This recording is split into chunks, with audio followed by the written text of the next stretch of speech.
Hola, hola, bienvenidos a un nuevo video para mi canal. En esta ocasión traigo un nuevo video de ginecobstetricia, continuando los trastornos del líquido amniótico. Ya había hecho un primer video en el cual me enfoqué en hablar sobre lo que es oligohidramnios y también hablé sobre lo que era la fisiología del líquido amniótico. Hablé sobre lo que es este líquido y cuáles son sus funciones. De igual forma, hablé sobre la dinámica del líquido amniótico, qué vías aumentan la cantidad de líquido amniótico y qué vías disminuyen la cantidad de líquido amniótico, así como también la parte clínica del líquido amniótico, como su exploración ecográfica y la valoración clínica con lo que es la amniocentesis principalmente. Voy a rescatar ciertos puntos principales de esta fisiología del líquido amniótico para entender el tema de hoy, que es polihidramnios. Si quieren conocer un poquito más sobre lo que es el líquido amniótico, sobre también sus funciones y todo lo demás con mayor profundidad, pues vayan a ver primero mi video pasado, ¿ok? En donde hablé sobre lo que era el oligohidramnios. Pero pues nada más para rescatar unos puntos importantes, como les digo, hay que entender de que en cuanto a la formación del líquido amniótico, a partir de las 18 semanas de gestación, está producido activamente por lo que es el feto. Vamos a ver que las vías que aumentan la cantidad de líquido amniótico van a ser todas estas que están viendo en la diapositiva, pero la principal va a ser por la diuresis fetal, ¿ok? Va a ser el principal constituyente de la formación o el aumento del líquido amniótico. Va aproximadamente de 7 a 600 mililitros por día, varía de cada bibliografía, ¿ok? Pero tengan en cuenta que entre mayor edad gestacional, mayor producción de líquido amniótico. Entre menor edad gestacional, menor producción de líquido amniótico, ¿ok? Entonces, punto importante de las vías de aumento, la principal es la diuresis fetal. Ahora vamos con lo que son las vías de disminución. La vía más importante de disminución del líquido amniótico, bueno, de la cantidad de líquido amniótico, pues es la deglución y la reabsorción intestinal fetal, ¿ok? Va a ser la principal vía de disminución en cuanto al líquido amniótico. Va un poco más de 20 mililitros sobre hora o 500 a 1000 mililitros por día. ¿Ok? Entonces, vía de aumento, diuresis fetal es la principal y vía de disminución, la deglución. Esa es la principal. Y el volumen de líquido amniótico, eso es muy importante entenderlo, y es que no va a estar estable o no va a estar fijo durante todo el embarazo, sino que va a variar en cada paciente y de acuerdo a la edad gestacional. Podremos dividir el líquido amniótico en dos periodos, en un periodo de aumento y un periodo de disminución. El periodo de aumento va desde lo que es la semana 14 hasta la semana 32 a 34 de gestación. A partir de estas semanas va a estar un volumen de líquido amniótico entre 1000 mililitros, ¿ok? De 1000 mililitros. Pero si nos damos cuenta en esta gráfica, a partir de estas semanas de gestación empieza a disminuir este líquido amniótico, pero pues por formas fisiológicas, ¿ok? Por la maduración fetal empieza a disminuir este líquido amniótico, empieza a disminuir la producción de este líquido. Vamos a ver que aproximadamente a partir de la semana 40 disminuye un 20% con respecto a estos 1000 mililitros que habían entre la semana 32 y 34, o sea, existiendo 800 mililitros. Vamos a tener que a partir de la 42 semana de gestación vamos a tener una disminución del 50% y a partir de la 44 una disminución del 85%. Pero esto les repito de forma fisiológica, ¿ok? No es patológico, esta disminución es prácticamente fisiológico. Y ya por último, en cuanto al líquido amniótico, para la exploración ecográfica es muy importante entender dos métodos que tenemos para evaluar este líquido amniótico: la máxima columna vertical y el índice de líquido amniótico. La máxima columna vertical, prácticamente lo que hacemos es medir una bolsita, una columna, una parte de lo que es este líquido amniótico en donde no se encuentre ni partes fetales ni el cordón umbilical. Por ejemplo, estamos midiendo de acá desde lo que es esta pared uterina hasta la otra, o bueno, prácticamente de la parte de la bolsa hasta la bolsa que contiene el líquido amniótico, y eso es lo que vamos a medir, ¿ok? Esa es la máxima columna vertical, sin que existan partes fetales ni del cordón umbilical. Ahora, por el otro lado, tenemos el índice de líquido amniótico. Este índice va a ser el valor obtenido de la suma de prácticamente medir la máxima columna vertical de 4 cuadrantes. Vamos a hacer en primer lugar, vamos a dividir en primer lugar al abdomen materno en 4 cuadrantes gracias a 2 líneas perpendiculares. Vamos a tener aquí el cuadrante A, cuadrante B, cuadrante C y cuadrante D, y prácticamente a cada cuadrante le vamos a realizar esto de la máxima columna vertical. Vamos a medir esto en cada cuadrante y después lo vamos a sumar. Todo lo que nos dé en cada cuadrante lo vamos a sumar y nos va a dar el índice de líquido amniótico. Y vamos a ver que la máxima columna vertical, lo normal, está entre 2 a 8 centímetros, mientras que el índice de líquido amniótico se va a encontrar a rangos normales entre 5 a 25 centímetros. ¿Ok? Eso es lo normal. Máxima columna vertical 2 a 8, índice de líquido amniótico 5 a 25. Si vemos valores mayores en la máxima columna vertical mayores a 8 centímetros, entonces vamos a estar en presencia de un polihidramnios. Si vemos valores mayores a 25 centímetros en el índice de líquido amniótico, vamos a estar en presencia de polihidramnios. ¿Y cuándo realizar una y cuándo realizar otra? Pues bien, la máxima columna vertical la vamos a realizar como primer método de elección, por decirlo así, en pacientes de gestación con bajo riesgo y sin sospecha de patología asociada, mientras que el índice de líquido amniótico viene siendo ya como un paso número 2, por decirlo así. Paso número 1 sería esta de máxima columna vertical y ya como un paso número 2 sería el índice de líquido amniótico. Y también en pacientes con una gestación de alto riesgo y patología asociada, como por ejemplo restricción del crecimiento intrauterino, embarazo cronológicamente prolongado y disminución de la percepción de los movimientos fetales. Y ya por último, y ya para pasar a lo que es el polihidramnios, la aplicación clínica del líquido amniótico va a ser la amniocentesis. Esta pues es un método de obtención de una muestra de líquido amniótico, como lo podemos ver en esta imagen de acá, utilizando como guía un transductor. Vamos a ver que vamos a obtener una porción de líquido amniótico para realizarle ciertos estudios, como están en esta tablita de acá, como el estudio del cariotipo fetal, valoración de la madurez pulmonar, valoración de la afectación fetal a la isoinmunización de RH, etcétera, etcétera, ¿ok? Vamos a utilizar la porción que jalamos por la amniocentesis para estudiarla. ¿Qué estudios? Pues estos de la tablita. Ahora sí, entonces pasamos a ver lo que es el polihidramnios. Primero, ¿qué es el polihidramnios? Vamos a tener que como regla general va a ser aquella patología en donde existe el doble de lo normal para la edad gestacional en cuanto al líquido amniótico. ¿Ok? Les repito que el líquido amniótico no es constante, no es como que esté nada más así, o sea, constante, ¿ok?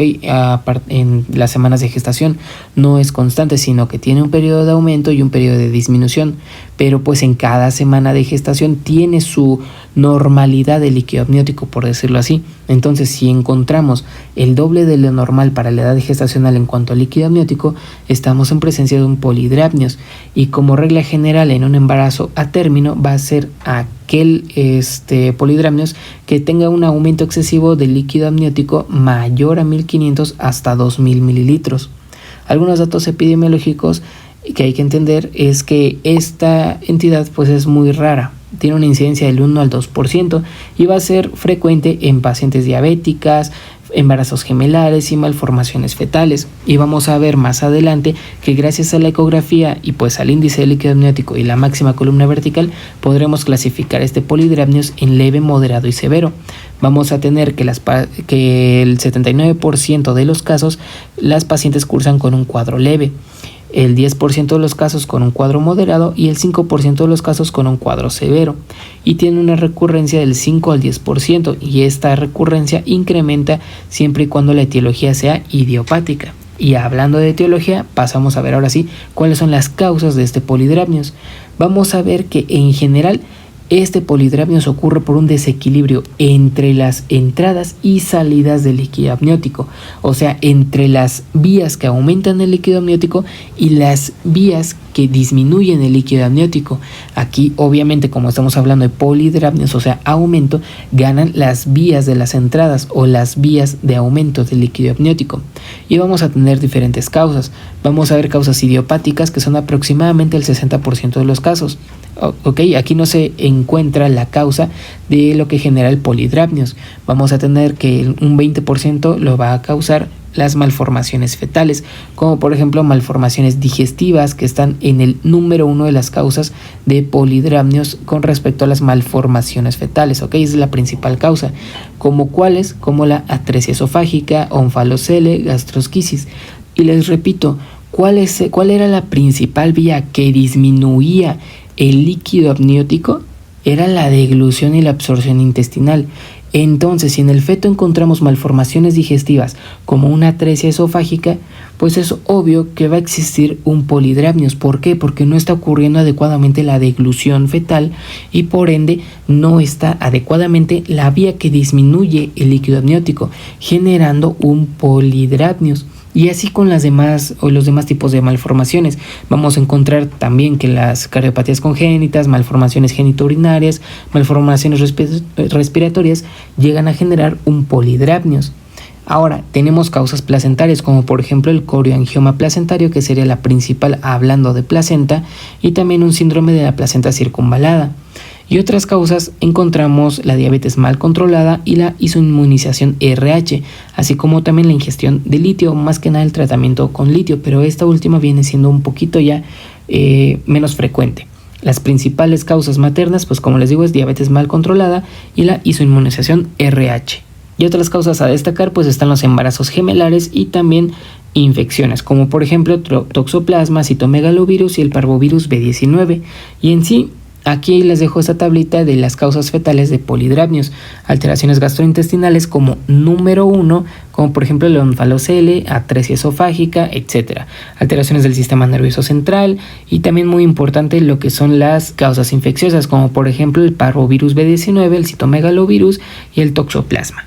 En cuanto al cuadro clínico, yo cuando hablé de lo que era el oligohidrapnios, les mencioné que por lo general las pacientes llegan a tener, en oligohidrapnios, repito, llegan a tener una sintomatología no tan específica y muchas de las ocasiones llegan a ser asintomáticas.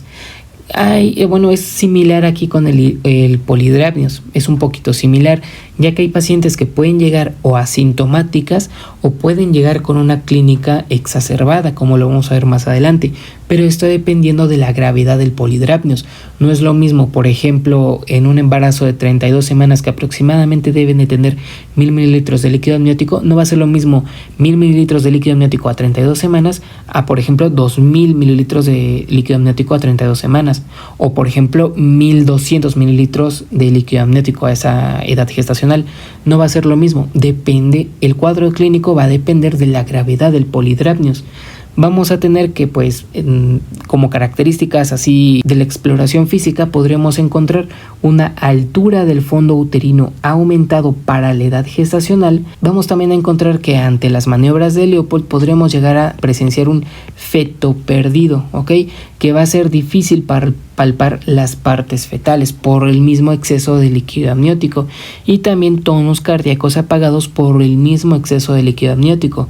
Y ahora, esto pues prácticamente lo vamos a ver en casi todas las pacientes con polidrapnios. Ahora, también existe clínica de compresión, pero esta clínica de compresión ya más que nada la llegan a tener las pacientes que tienen un cuadro entre moderado y severo de polidrapnios, ¿ok? Entonces, por lo general prácticamente todas las pacientes llegan a tener esto de altura del fondo uterino aumentado, que el feto perdió ante la palpación abdominal con las maniobras de Leopold, así como también tonos cardíacos apagados. Ahora, si estamos entre un polidrapnios moderado y severo, vamos a encontrar la clínica de compresión, que pues lo podríamos ver en esta tablita de acá. Vamos a tener que se puede clasificar en aguda, crónica y grave.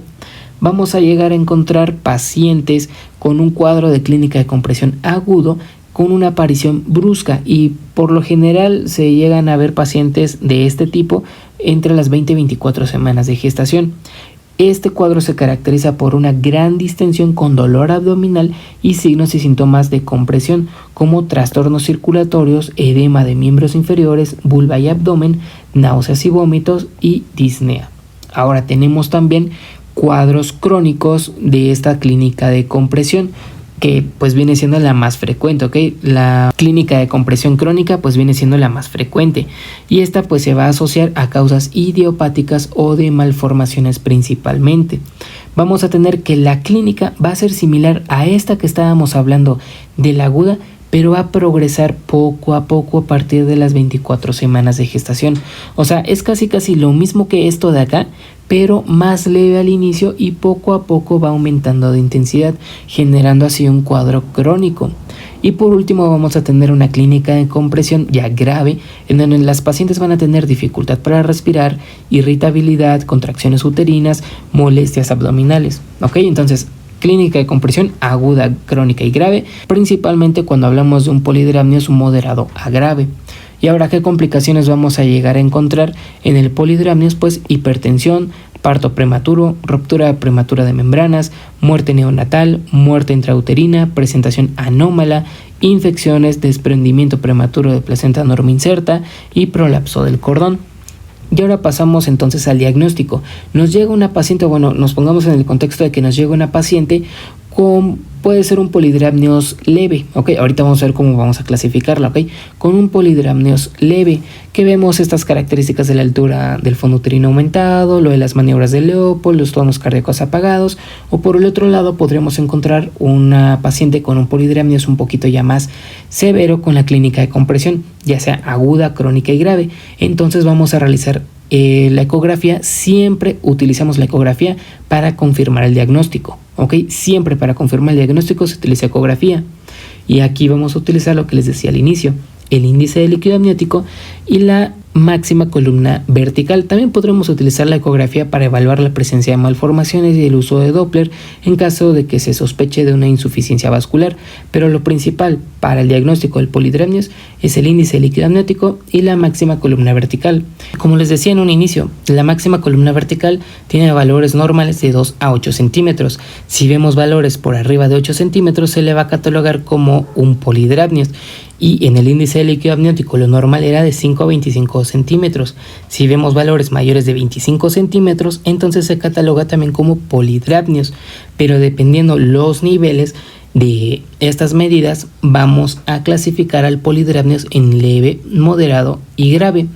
Vamos a tener que un cuadro de polidramnios leve se va a caracterizar por una máxima columna vertical de entre 8 a 11 centímetros, una moderada de entre 12 a 15 centímetros y una grave mayor a 16 centímetros. Ahora, si utilizamos el índice de líquido amniótico, vamos a tener que en cuanto al polidramnios leve, se caracteriza por 25 a 29 centímetros, una moderada de 30 a 34 centímetros y una grave mayor a 35 centímetros. Y aquí está un poquito el resumen de todo lo que les vengo diciendo desde el cuadro clínico hasta el diagnóstico. De que, por ejemplo, en un polidramnios leve, que pues aquí están los valores que ya lo estábamos viendo anteriormente, en la anterior diapositiva, pues vamos a tener pacientes que pueden llegar asintomáticas, o más bien llegan asintomáticas, si acaso simplemente tienen una altura uterina mayor a la que corresponde para la edad gestacional. Pero, por ejemplo, en un polidramnio severo ya tenemos la clínica de compresión, como por ejemplo presencia de dinámica uterina pretérmino, o sea que ya empiecen las contracciones y dolorosas, así como también irritabilidad uterina, náuseas, vómito, todo lo que ya vimos, ¿ok? Este cuadro pues a manera de resumen. Y ahora sí ya pasamos a lo que es el manejo. Vamos a tener que el manejo del polidramnios lo podríamos dividir en dos, en un manejo conservador y en un manejo agresivo. Primero hablemos del manejo conservador, y muy importante entender de que el tratamiento del polidramnios se puede dividir en dos, en un tratamiento etiológico y en un tratamiento sintomático. Como lo dicen sus nombres, el tratamiento etiológico va encaminado en tratar el polidramnios, pero desde su causa. Ahorita vamos a ver cómo va esto. Primero, el manejo conservador. ¿A quiénes se lo vamos a realizar? Para aquellos fetos inmaduros, o sea, antes de las 37 semanas de gestación y que se hayan descartado malformaciones. Entonces, llega nuestra paciente con la clínica como de sospecha de un polidramnios, lo que les decía de tonos cardíacos apagados, que el feto como desaparecido ante las maniobras de Leopold, etcétera. Realizamos un ultrasonido, lo confirmamos el polidramnios mediante el ultrasonido y descartamos malformaciones. Entonces sí le vamos a dar el manejo conservador.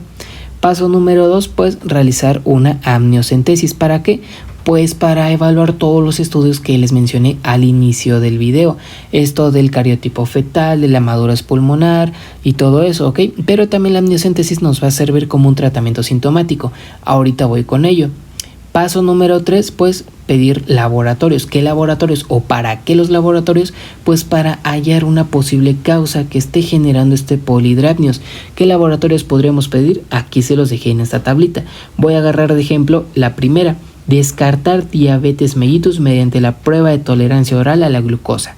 Si por ejemplo vemos a nuestra paciente, le realizamos una prueba de tolerancia oral a la glucosa y resulta que tiene diabetes, a sospechar de que la diabetes es la causa del polidrapnios, ¿ok?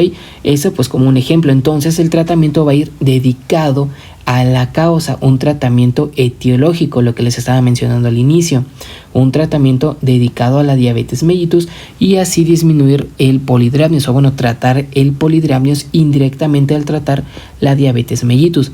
Pero como les dije, el 60% de los casos vienen siendo causas idiopáticas que no se conocen específicamente la causa. Entonces, en estas pacientes que no se les conoce una causa aparente del polidrapnios, se le va a dar el tratamiento no etiológico, sino el tratamiento sintomático. ¿Y qué tratamiento sintomático vamos a tener? Pues el uso de fármacos o el uso de amniocentesis descompresiva. Primero hablaré de la amniocentesis descompresiva, también conocido como el amniodrenaje. Esta técnica se va a realizar si tenemos un índice de líquido amniótico mayor a 30, o sea, ya en casos graves, también una longitud cervical menor a 15 milímetros y un disconfort materno como disnea, dinámica uterina dolorosa, etc. ¿Okay? En esos casos se podría llegar a pensar en utilizar esta amniocentesis descompresiva. Ahora, lo que se va a buscar con esto es disminuir la cantidad de líquido amniótico, disminuir la sintomatología y también el riesgo de parto prematuro. ¿Por qué? Porque estamos disminuyendo la cantidad de líquido amniótico, entonces estamos disminuyendo como la carga de trabajo, por decirlo así, que tiene que soportar el útero. ¿Okay? Recordemos de que las primeras contracciones empiezan a aparecer porque empieza a crecer y a crecer de tamaño el útero, entonces empiezan a estirar estas fibras uterinas y se empiezan a contraer, ¿ok? Entonces estos son los objetivos de la amniocentesis descompresiva. ¿Y cuándo se va a realizar? Pues las veces que sean necesarias hasta que lleguemos a un embarazo a término, más allá de las 37 semanas de gestación. Ojo, tiene riesgos. ¿Qué riesgos vamos a tener al realizar esta amniocentesis descompresiva? Pues riesgo de una infección, por ejemplo, causar una corioamnionitis, desprendimiento prematuro de placenta normoinserta y también la amenaza de parto pretérmino. Ahora, esto en cuanto a la amniocentesis descompresiva, pero ¿qué pasa con el uso de fármacos? Los fármacos que podríamos llegar a utilizar, pues como ya los he mencionado en otros videos, inductores de maduración pulmonar como por ejemplo betametasona, dexametasona y antibióticos. Pero no voy a hablar tanto de esos porque pues esos, los antibióticos en caso de sospecha de infección, pero no voy a hablar tanto de eso, sino que me voy a enfocar un poquito más en los inhibidores de las prostaglandinas, como por ejemplo la indometacina. Vamos a tener que estos inhibidores de las prostaglandinas van a ser útiles en el manejo del polidrapnios, pero tienen sus puntos a ver. Primero, estos fármacos se van a llegar a dar siempre y cuando no existan alteraciones estructurales, ¿ok? Alguna malformación, y siempre y cuando estemos antes de las 32 semanas de gestación. Después de las 32 semanas de gestación ya está contraindicado, ¿ok? Pero si nosotros damos estos inhibidores de las prostaglandinas como indometacina de 50 a 100 miligramos al día en 2 a 3 dosis por un máximo de 48 horas, si llegamos a dar la indometacina tenemos que tener cuidado con el cierre prematuro del ductus arterioso. ¿Qué ocurre con este ductus arterioso? Esto de acá es el ductus arterioso. A nivel fetal, este vaso que está acá comunica lo que es la aorta con lo que es la arteria pulmonar. Recordemos que los pulmones a esta edad gestacional pues son inmaduros, no tienen la capacidad todavía de realizar el intercambio de oxígeno. Por ende, este ductus lo que hace es de que la sangre, en vez de que se vaya para acá como nosotros como adultos ya lo podemos hacer, es lo que ocurre, la sangre se vaya hacia la aorta y vuelva al sistema fetal. Entonces esto evita, por ejemplo, la hipertensión pulmonar o problemas cardiorrespiratorios en general. Si este ductus arterioso se cierra, entonces ahora sí encontramos los problemas cardiorrespiratorios, como por ejemplo la hipertensión pulmonar fetal, que pues va a ser obviamente muy riesgoso para la viabilidad del feto. ¿Y para qué damos entonces estos inhibidores de la prostaglandina? Porque esos inhibidores de la prostaglandina disminuyen la dinámica uterina, o sea, las contracciones que ejerce el útero, y también disminuye la tasa de filtración glomerular fetal. Esto que indica que disminuye la diuresis. Y si disminuye la diuresis, ¿qué va a disminuir? Pues las vías de aumento del líquido amniótico, generando una disminución del líquido amniótico. Por eso era importante rescatar ciertos puntos de la fisiología del líquido amniótico en un inicio. Entonces, en conclusión, fármacos inductores de maduración pulmonar, si están a una adecuada edad gestacional y están indicados, antibióticos, si hay sospecha de infección, e inhibidores de las prostaglandinas, como por ejemplo indometacina, siempre y cuando no existan alteraciones estructurales y estemos antes de las 32 semanas de gestación, y tener cuidado siempre con el cierre prematuro del ductus arterioso. Hay que estar evaluando ecográficamente cada día. Y ya por último, en cuanto al manejo agresivo, el manejo agresivo pues simplemente indica finalizar la gestación por parto vaginal si es que no hay contraindicaciones obstétricas para el parto vaginal, y si las hay, entonces por vía de cesárea. Y este manejo agresivo se va a llegar a dar en fetos maduros, o sea que estemos más allá de las 37 semanas de gestación, o sea en un parto a término, y que también existan malformaciones fetales. Y esto ha sido todo por el video de hoy. Aquí les dejo todas las referencias que utilicé tanto para este video como para el anterior. Y si les gustó, denle like y suscríbanse para nuevos videos en mi canal. Gracias.